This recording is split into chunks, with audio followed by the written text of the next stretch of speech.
بنورنا الدنيا وننشر في الفضاء أملا ونعلي عزم همتنا فمن طلب العلا وصل. بسم الله الرحمن الرحيم. الحمد لله رب العالمين الرحمن الرحيم. الحمد لله رب العالمين کے بعد آگے اللہ رب العزت کی دوسری صفت اور تیسری صفت کو ذکر کیا جا رہا ہے، الرحمن الرحیم،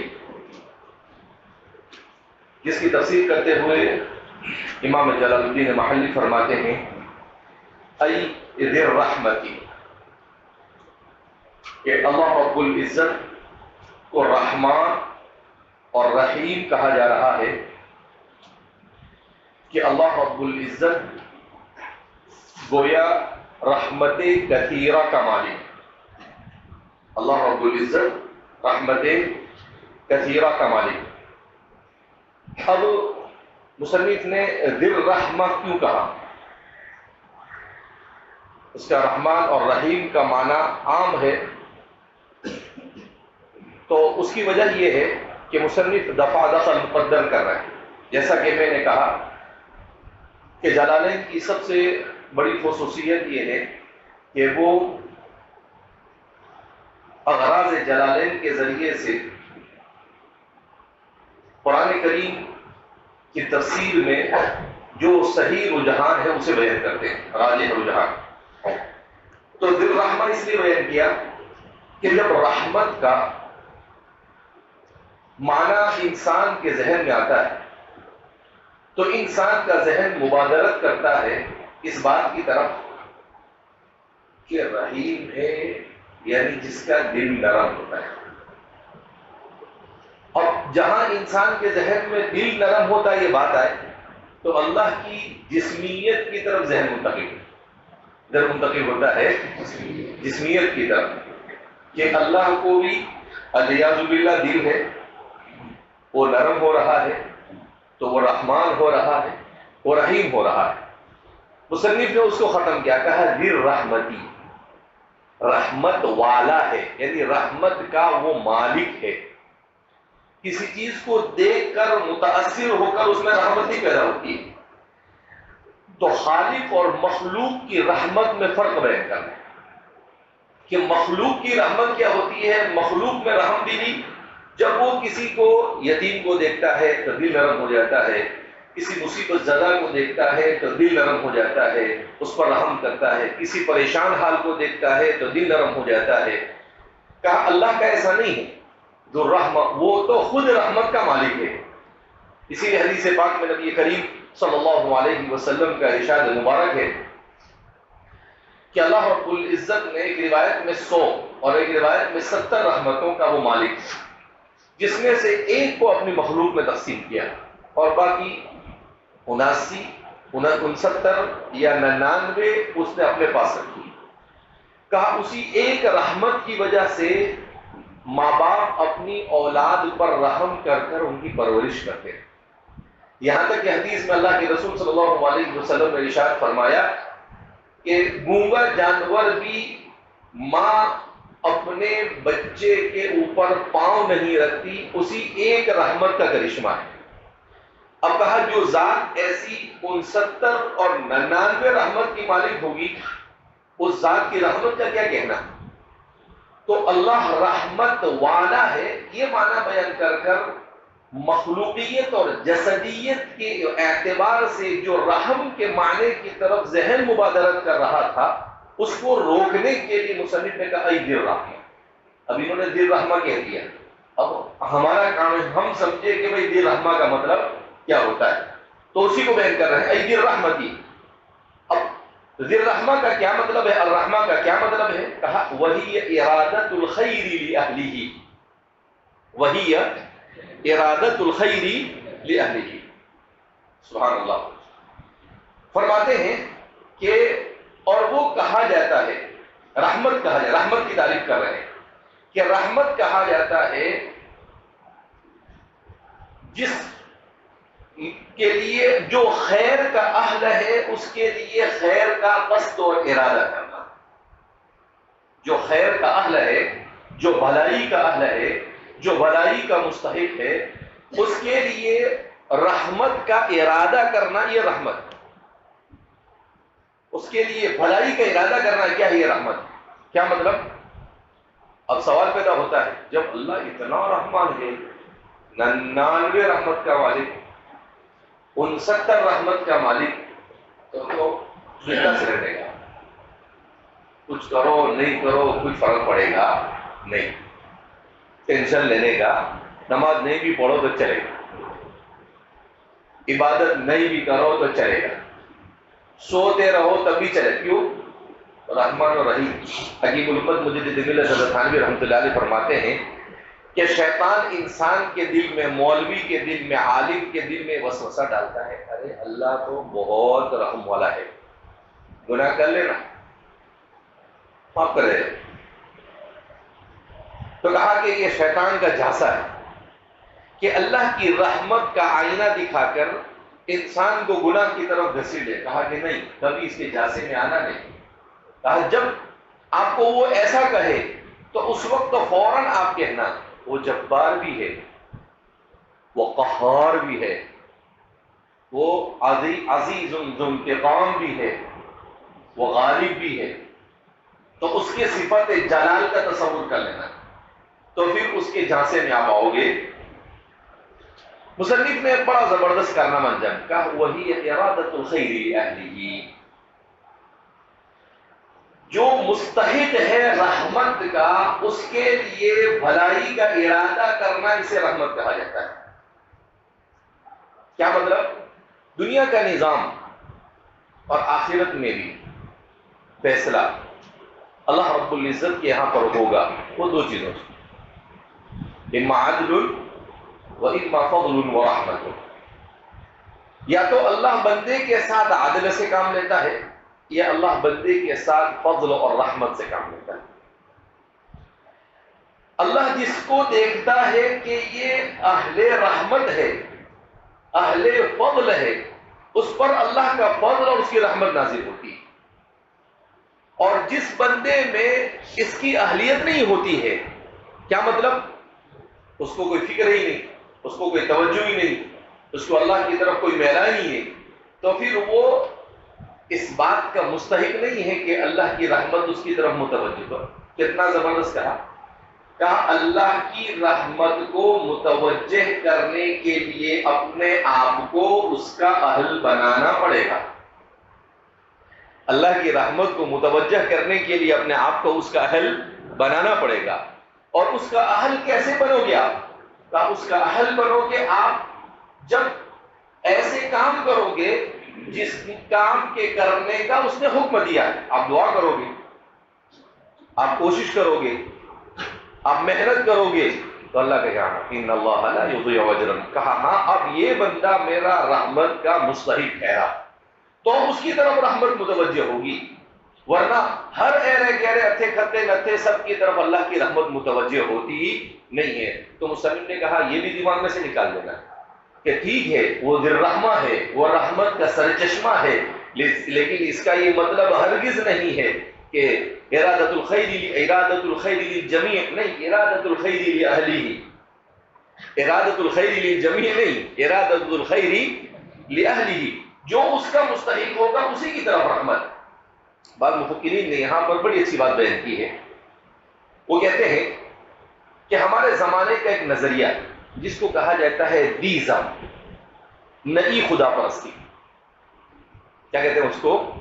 نئی خدا پرستی، اسپونزا، ایک مغربی مفکر گزرا ہے، ایک نمبر کا حبنا، کیا بولتا تھا وہ؟ کہ دنیا کی ہر چیز خدا ہے اور خدا ہر چیز میں ہے، دنیا کی ہر چیز خدا ہے اور خدا ہر چیز میں ہے۔ اس کا مطلب کیا؟ وہ یہ کہنا چاہتا ہے کہ اللہ نے کائنات کو، ابدی ازم کی تعریف کر رہا ہوں، نئی خدا پرستی کہتے ہیں اس کو اردو میں، کہ اللہ نے کائنات کو پیدا تو کر دیا، بنانے والا تو اللہ، نو ڈاؤٹ، اس میں کوئی شک، مگر بنانے کے بعد اللہ نے کائنات کو ایسے ہی چھوڑ دیا. اب کائنات میں اس کا کوئی دخل نہیں، وہ نہ کسی کی دعا سنتا ہے اور نہ وہ کسی کی بات سنتا ہے، نہ کوئی حکم دیتا ہے، نہ وہ کسی کی طرف رسالت کو بھیجتا ہے. اس کو کہتے ہیں نئی خدا پرستی. کہا الرحمن الرحیم نے اس دیزم اور نئی خدا پرستی کی تردید کی. کیوں؟ کہ جو ذات رحمان اور رحیم ہو، وہ ذات اپنی مخلوق کو کبھی بھی ظالموں کے حوالے نہیں کر سکتی. کیوں؟ اس لیے کہ اگر مخلوق کو اللہ مخلوق کے حوالے کرے تو سوائے ظلم کے کچھ ہو ہی نہیں سکتا. مطلق العنانیت دنیا کے اندر میں وجود میں آتی ہے، دنیا میں آمریت وجود کے اندر میں آتی ہے. مطلق العنانیت کا مطلب لوگ بادشاہ بن بیٹھتے ہیں اور اپنی مرضی سے جو چلاتے ہیں، اپنا حکم چلاتے ہیں. آمریت بھی اسی کو کہا جاتا ہے. اپنا اکا چلانے کی کیا کرتے ہیں لوگ؟ کوشش کرتے ہیں کہ جس کو چاہے لوٹتے ہیں، جس کے اوپر چاہے ظلم کرتے ہیں. تو کہا کہ جب اللہ رحمان اور رحیم ہے تو ایسا کیسے ہو سکتا ہے کہ وہ اپنی مخلوق کے ساتھ مہربانی نہ کرے؟ کہا نہیں. الرحمن الرحیم نے اس بات کی طرف اشارہ کیا کہ دنیا میں بھی اللہ بندوں پر مہربان ہے اور آخرت میں بھی مہربان ہے. اللہ نے کائنات کو بنایا بھی اور کائنات کا نظام اس کے منشے کے مطابق چل رہا ہے. وہ بندوں کی دعاؤں کو سنتا ہے، وہ بندوں کی ہدایت کے لیے رسولوں کو بھیجتا ہے اور انسان کو زندگی گزارنے کا صحیح سلیقہ سکھاتا ہے. لہذا فرماتے ہیں کہ اس الرحمن الرحیم کے ایک جملے سے جہاں دیزم کی تردید ہوتی ہے، نئی خدا پرستی کی، وہیں پر مطلق العنانیت کی بھی تردید ہوتی ہے، وہیں پر آمریت کی بھی تردید ہوتی ہے، اور وہیں پر دنیا کے جتنے بھی ظالمانہ نظریات ہیں ان تمام ظالمانہ نظریات کی تردید ہوتی ہے کہ اللہ کی رحمانیت کے خلاف ہے یہ سب چیزیں. بہرحال مصنف نے دو جملے لیے، ذی الرحمہ وہی ارادۃ الخیر لأہلہ، اور ہمیں سمجھا دیا کہ الرحمن الرحیم کیا ہے. ارے سمجھ میں آئی بات؟ اسی لیے ہم نے کہا کہ پہلے ہم سورہ فاتحہ ہی سمجھے، اس لیے ہم نے سورہ فاتحہ کو ترغیب اسی لیے دی. اب بیچاری اخیر میں پڑھی جاتی تو کیا حال ہوتا؟ معلوم ہے اخیر میں کیا حال ہوتا ہے؟ رواں دواں، سپر ڈپر فاسٹ. وہ کون سا نیا ہائی وے بنتے ہیں ہندوستان میں؟ سمردھی کیا بولتے ہیں اس کو؟ سمردھی ہائی وے میں گاڑی کیسی بھاگتی ہے، تو آخری زمانے میں گاڑی ایسے بھاگتی. اب اس زمانے میں اگر سورہ فاتحہ پڑھے تو یہ سب کیسے سمجھ میں آئے انسان کو؟ تو فرماتے ہیں ذی الرحمۃ وہی ارادۃ الخیر لأہلہ. تو الرحمن الرحیم، اب الرحمن الرحیم ترکیب کے اعتبار سے اللہ کی صفت ثانی اور ثالث، اس لیے کہ اللہ یہ مجرور ہے لام حرف جار کی وجہ سے، اور رب العالمین یہ اس کی کیا بنتی ہے؟ صفت اول مضاف مضاف الیہ سے مل کر، اور الرحمانی یہ اس کی صفت ثانی ہے، اور الرحیم یہ اس کی صفت ثالث ہے. جب کسی چیز کی متعدد صفات لائی جائے تو اس میں دونوں چیزیں جائز ہیں، بالواوی و بدون الواوی. واو بھی لا سکتے ہیں اور واو نہ بھی لائے تب بھی چلتا ہے، مگر اس کے قاعدے. ایسا نہیں کہ اپنی مرضی سے جہاں پر آوے وہاں پر آدمی چلا لے، نہیں، اس کے قاعدے ہیں. ان قاعدوں میں سے قاعدہ یہ ہے کہ جب کسی کی موصوف کی ایسی صفت ہو جو صفت باہم ایک دوسرے سے ملتی جلتی ہو، تو اس صورت میں بغیر واو کے بھی ان صفات کو موصوف کے بعد لایا جا سکتا ہے. ارے تو سمجھتا ہے؟ تو اللہ رب العزت یہ تمام ان صفات کو بیان کر رہے ہیں جو صفات اللہ کے ساتھ صفات لازمہ ہیں. اسی لیے فرما کہ الرحمن الرحیم کو سمجھ کر ایک بات یہ سمجھ میں آتی ہے کہ اسپونزا، اس کے بعد آئنسٹائن، دنیا کا بہت بڑا سائنسداں گزرا ہے، پچھلی صدی کا سب سے بڑا سائنسداں کہتے ہیں اس کو آئنسٹائن. نام بھی بولو تو عجیب سا لگتا ہے، خیشوم میں سب سے پہلے آواز دے جانی پڑتی ہے. تو آئنسٹائن کیا کہتا تھا؟ اس کو کسی نے پوچھا آپ خدا کو مانتے ہو؟ تو کہا ہاں میں خدا کو مانتا ہوں، مگر اس خدا کو مانتا ہوں جس کو اسپونزا مانتا تھا. اسپونزا یہ مفکر گزرا ہے، نام ہے یہ بھی، یہ ملونوں کے ایسے ہی نام ہوتے ہیں. تو کہا جس کو اسپونزا مانتا تھا، یعنی وہی کہ اس نے دنیا کو پیدا تو کیا مگر دنیا کو لوگوں کے رحم و کرم پر چھوڑ دیا. مارو کاٹو کھاؤ پیو لوٹو، ٹینشن لینے کا نہیں.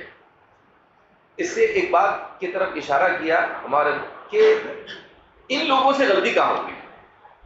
یہ مفکر تھے، انٹلیکچوئل تھے. انٹلیکچوئل کا مطلب حکیم، عقل مند، اس کو انٹلیکچوئل کہتے ہیں. ذہین اور فطین، روشن خیال، حقیقت میں تاریخ خیال تھے. تو انہوں نے کہاں غلطی کی؟ کیونکہ ہمیں کلام اور فلسفہ سمجھنے کی ضرورت ہے. انہوں نے غلطی یہاں پر کی کہ ایک تو ہے اللہ کی صفات اور دوسرے ہے اللہ کے افعال. ایک ہے اللہ کی صفات اور دوسرے ہے اللہ کے افعال. ان دونوں میں یہ تمیز نہیں کر سکے. اللہ کی صفات تو قدیم ہے مگر اللہ کے افعال قدیم نہیں ہے. اللہ کے افعال حادث. اللہ کچھ سمجھتا ہے. اللہ کے صفات قدیم ہے، کیا مطلب؟ اس کی کوئی ابتدا اور انتہا نہیں. جب سے اللہ کی ذات ہے تب سے اللہ کی صفات ہے. وہ رحمان ہے کب سے؟ جب انسان کو بنایا، دنیا کو بنایا، کائنات کو وجود دیا، اس کا بعد رحمان نہیں بنا. وہ پہلے سے رحمان ہے. اسی لیے مصنف نے اس کی طرف اشارہ کیا ذو الرحمت. وہ تو رحمت کا مالک ہے، رحمت اس کی پراپرٹی ہے. اس کو رحمت کے لیے کہیں جانے کی اور کسی سے متاثر ہونے کی ضرورت ہے نہیں. تو یہ اللہ کی صفات یہ قدیمہ ہے مگر اللہ کے افعال یہ قدیم نہیں. کیوں کہ اگر اللہ کے افعال کو بھی قدیم مانے تو اللہ نے کائنات کو بنایا تو کائنات بھی قدیم ہو جائے گی. کائنات بھی کیا ہو جائے گی؟ یہ دنیا بھی. ارے قدیم ہونے کا مطلب کیا ہے؟ من لا ابتداء لہ، جس کا کوئی آغاز نہ ہو. جس کا کوئی آغاز، اسی کو قدیم کہتے ہیں. ہمارے اردو میں قدیم پرانے کے معنی میں، لیکن عربی والا اور متکلمین اور فلاسفہ والا جو قدیم ہے اس کا مطلب کیا ہوتا ہے؟ اس کا مطلب پرانا نہیں ہوتا ہے. اس کا مطلب کیا ہوتا ہے؟ وہ جس کی کوئی ابتدا ہی نہ ہو. تو اللہ ازلی ہے، ابدی ہے، قدیم ہے اور دائمی ہے، سرمدی ہے، ہمیشہ رہے گا. نہ اس کی کوئی ابتدا ہے نہ کوئی اس کی انتہا ہے. والاول والآخر والظاہر والباطن وهو بكل شيء علیم. تو وہاں پر ایسا نہیں کہا کہ اللہ رب العزت یہ نہیں تھا اور بعد میں کہاں سے آئیں گے بھائی؟ اللہ تو پہلے سے تھا. تو اللہ کی صفات یہ قدیم ہے مگر اللہ کے افعال یہ حادث ہے. اللہ کے افعال کیا ہے؟ حادث ہے. اللہ نے کائنات کو بنایا تو کائنات وجود میں آئی نہیں تھی اور ایک دن آئے گا ختم ہو جائے گی. کائنات ایک دن کیا ہو جائے گی؟ فنا. قیامت آئے گی تو کائنات کیا ہو جائے گی؟ فنا ہو جائے گی. تو اللہ کا فعل. تو کہا جب اس میں انہوں نے تمیز نہیں کیا تو پھر انہوں نے یہ نظریہ پیش کر دیا کہ کیا؟ کہ ہر چیز خدا ہے اور ہر چیز میں خدا ہے. تو اب وہ افعال اور صفات میں تمیز نہیں کر سکے. جب اللہ افعال اور صفات میں تمیز نہیں کر سکے تو یہ نظریہ پیش کیا. اب اس وقت دنیا کے اندر میں 100 سال سے جو نظریات قائم کیے جا رہے ہیں ان سارے نظریات کی بنیادی صفت دیزم کے اوپر، اس کے اوپر ہے دیزم کے اوپر. نئی خدا پرستی کہتے ہیں اس کو. کہ اللہ کو کیوں کہ سائنس نے جب تحقیق کی تو وہ اس نتیجے پر تو پہنچے کہ یہ کائنات بہت خوبصورت، بہت سسٹمیٹک، ویری بیوٹیفل اور انتہائی درجہ مستحکم نظام چل رہا ہے. اب اللہ کو مانے بغیر چارہ ہی. یعنی گویا کہ دلیل نظری نہیں بلکہ اب بدیہی جیسا ہو گیا، اب اللہ کو ماننا ہی پڑے۔ تو ان بیوقوفوں نے مان تو لیا اللہ کو کہ ہاں ہے، اس نے بنایا ہے، مگر 7 سال میں اللہ رب العزت کو العیاذ باللہ کائنات سے کاٹ بھی دیا کہ اب کائنات کے اندر میں اس کا کوئی رول نہیں ہے، اب کائنات خود بخود چل رہی ہے۔ اس نے دنیا کے اندر میں لا آف نیچر بنا دیے، قدرتی قوانین بنا دیے، اور ان قدرتی قوانین کے بلبوتے پر کائنات کا نظام آٹومیٹک خود بخود چل رہا ہے۔ اب اللہ رب العزت اس میں کسی قسم کی کوئی دخل اندازی کرتے نہیں ہے۔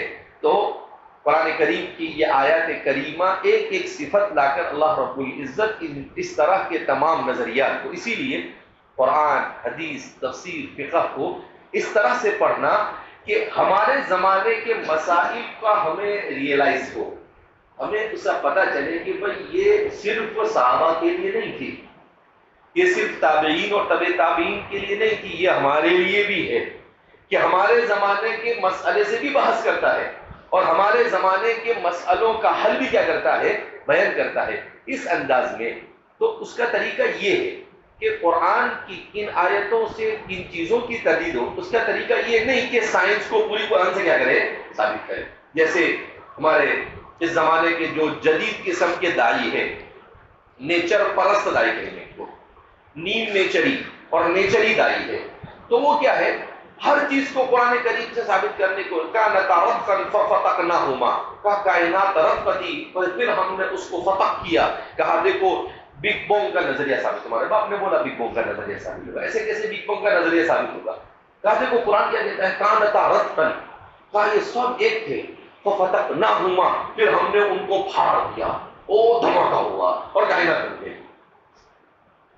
اب اندکوں کی اولاد ففتقناہما، قرآن کہتا ہے، اللہ کہتے ہیں ہم نے اس کو الگ کیا، اور تمہارا نظریہ بگ بینگ کا نظر کیا ہے، فقوتیقت، کہ ایک تھا اور اچانک دھماکہ ہوا اور کائنات وجود میں آئی، تو شتان بینہما، دونوں کے درمیان بڑا فرق ہے۔ اب اسی کو کھینچ تان کے کس سے ثابت کر رہے ہیں، قرآن سے۔ تو ہر سائنسی نظریات کو قرآن سے ثابت کرنا یہ کمال نہیں ہے، سائنسی نظریات کی تردید علم المجادلہ اور علم الکلام کے ذریعے سے کرنا یہ وقت کی ضرورت ہے۔ بھائیو دوستو،